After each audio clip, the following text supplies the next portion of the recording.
परभणी जिल्ह्यातील घटनेचा निषेध असो.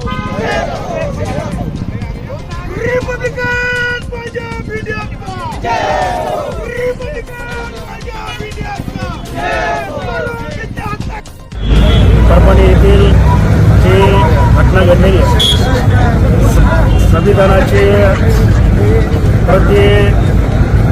प्रत त्यांनी तोडफोड केल्यानंतर ज्या ठिकाणी परभणीमध्ये जे आंदोलन झालं, ज्या आंदोलनामध्ये सूर्यवंशी नावाचा युवक पोलिसाच्या मारहाण प्रकरणी त्याला अतिशय पोलिसांपर्यंत मारहाण झाली, पण पोलिसांना जी गुंड पाळली त्या गुंडातून सुद्धा त्या सूर्यवंशी नावाच्या युवकाला मारहाण झाली आणि त्याच्यामुळे त्याचा मृत्यू झाला.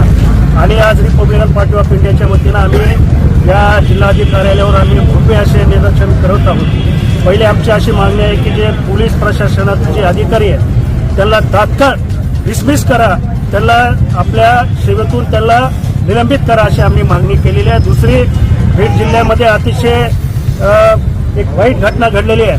संतोष देशमुख नावाचा जो युवक आहे, सरपंच आहे, जो 18 पगड जातीला घेऊन जाणारा जो सरपंच आहे, त्याची निर्गुण हत्या झाली. त्याच्यातले आरोपी तात्काळ अटक करा ही आमची रिपब्लिकन पक्षाच्या वतीनं मागणी आहे. याचबरोबर या आंबेडकरी चळवळीच्या वतीनं काल बीड जिल्ह्यामधले अनेक तालुके, अनेक गावं बंद होती आणि आज एवढी आंबेडकरी जनतेमध्ये एवढी खतखत आहे, एवढा राग आहे की ज्या पद्धतीनं परभणीमधल्या ज्या पोलीस प्रशासनाने ज्या आंबेडकरी चळवळीच्या कार्यकर्त्यांवर धडपकड केली आणि त्याला अनुमतपणे अत्यंत वाईट पद्धतीने त्यांना मारहाण करण्यात आली, त्याच्या निषेधामध्ये आज बीड जिल्ह्यातले सर्व आंबेडकरी चळवळीतले सर्व कार्यकर्ते, पक्षातील सर्व नेते कार्यकर्ते आज त्यांचं उग्र दिशेने ते आंदोलन करीत आहे. आणि आमच्या प्रशासनाला, या महाराष्ट्र शासनाला आणि प्रशासनाला एकच मागणी आहे, जोपर्यंत त्या परभणी इथले जे जातीवादी पोलीस प्रशासनातले जे अधिकारी आहेत त्या अधिकाऱ्याला जोपर्यंत आपण निलंबित किंवा डिसमिस करत नाही तोपर्यंत हे आमचं आंदोलन रिपब्लिकन पार्टी ऑफ इंडियाच्या वतीनं माननीय नेते रामदासजी आठवले यांच्या वतीनं हे आंदोलन चालूच राहील असे आम्ही या ठिकाणी सर्व कार्यकर्त्यांच्या वतीनं आम्ही या ठिकाणी या पोलीस प्रशासनाला आणि या इथल्या शासनाला आम्ही सांगू इच्छितो. तुम्ही आता जो उल्लेख केला 2 घटनेचा, त्या घटनेबद्दल सध्या हिवाळी अधिवेशन सुरू आहे नागपूरमध्ये, मात्र सरकार कुठल्याही प्रकारची दखल घेत नाही. विरोधकांनी याला बायकॉट केलं, म्हणजे निघून गेले, ते मुद्दा पुढे घेत नसल्यामुळे. जोपर्यंत परभणीची घटना असेल किंवा बीड जिल्ह्यातील मसाजोगची घटना असेल, जोपर्यंत या दोन्ही घटनेला न्याय देत नाही तोपर्यंत महाराष्ट्रातली जनता रस्त्यावर उतरून आंदोलन करेल.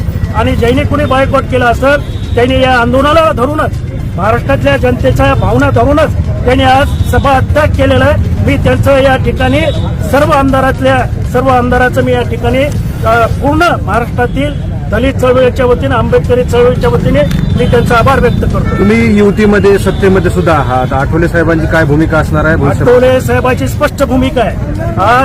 काल आठवले साहेबांनी ज्या ठिकाणी रिपब्लिकन पार्टी ऑफ इंडियाच्या वतीनं बंद करण्यात आला, पक्षाच्या वतीनं बंद केला, त्यांनी आदेश दिलेले आहेत. जर या ठिकाणी आपल्याला कुणी दडपण्याचा प्रयत्न करीत असेल, संविधानाचा कुणी जर अपमान करीत असेल तर त्याला तसा धडा शिकवण्याची भूमिका माननीय रामदासजी आठवलेचे साहेबांची आहे आणि रिपब्लिकन पार्टी ऑफ इंडियाची आहे. इकडे परभणीची जी घटना झाली, ज्याने संविधानाच्या प्रतिकृतीत तोडफोड केली, तो मनोरुग्ण आहे असं सांगितलं जात आहे. हे काय नेमकं? मला या ठिकाणी आवर्जून सांगायचं वाटतं, ज्या ठिकाणी डॉक्टर बाबासाहेब आंबेडकरांची कोणी विटंबना केली तो सुद्धा मनोरुग्ण ठरविला जातो.